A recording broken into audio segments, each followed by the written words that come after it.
رحلة المنتخب الوطني في كان المغرب وصلت لمحطة مربع الكبار في مواجهة نسور نيجيريا.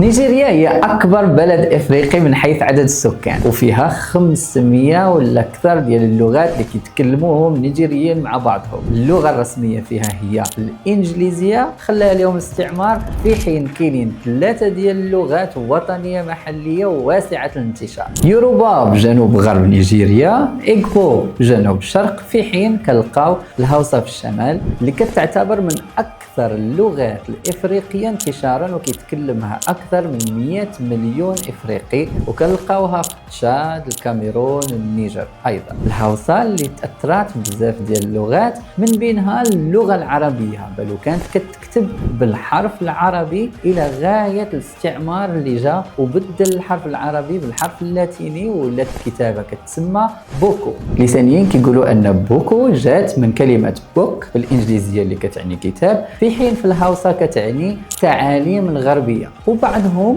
كيحيل على كلمة بوكو أنها كتعني في اللغات المحلية العيب.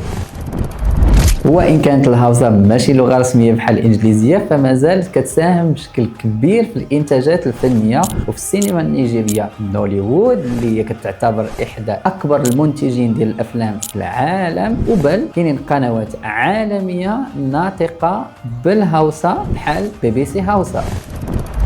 التنوع الثقافي واللغوي في نيجيريا كبير بزاف، وتاريخهم الكروي مشهود له، وكيتعتبر عندهم اقوى هجوم في النسخه الحاليه.